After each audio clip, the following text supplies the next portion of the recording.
Welcome, everyone. So, this is the beginning of a new series which I've titled The Elephant in the Room. It's a brief series based on a paper by Daniel Beck called Maccabees, not Mecca, the biblical subtext of Surah al-Fil. So, before we get into the subtext, let's have a look at Surah 105. It's a very short surah, just 5 ayahs. And the translation that's given here isn't exactly 100%, but this is our starting point, and we'll explore where the translation has gone wrong later. In the name of Allah, most gracious, most merciful.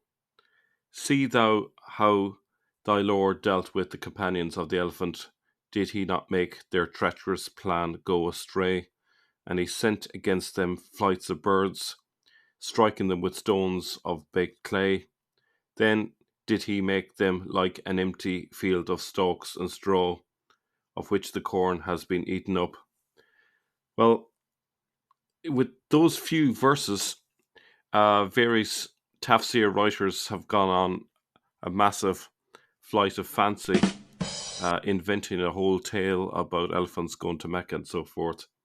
We're going to come back to that a little bit later in the series, but for now, what David Beck is suggesting in his paper is the real subtext to all of this is Book 2 and Book 3 of the Maccabees.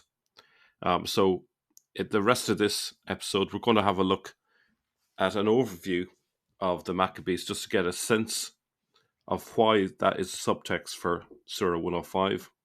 And then in the next episode, we'll take a look at some of the key chapters in Maccabees so that we can see parallels between those stories and Surah 105. So we have here a summary of the second book of the Maccabees, and it's an interesting period of Jewish history that the Maccabees cover. By 323 BC, the Greeks were the predominant world power. They had defeated the Persians, who had allowed the Jews to worship in Judea. The Greeks now controlled most of the land between Macedonia in the north, Egypt to the south, and India in the east. After Alexander's death, the kingdom split into several smaller kingdoms, with the Ptolemy kingdom in the south and the Seleucid kingdom in the north, sometimes fighting over the land in between. Israel was in the middle, as it was the geographical path between the two continents. The Greek language, customs, and religious beliefs had become widespread and were beginning to be a threat to the beliefs of the Jews. The Greek belief in many gods was not compatible with the Lord God.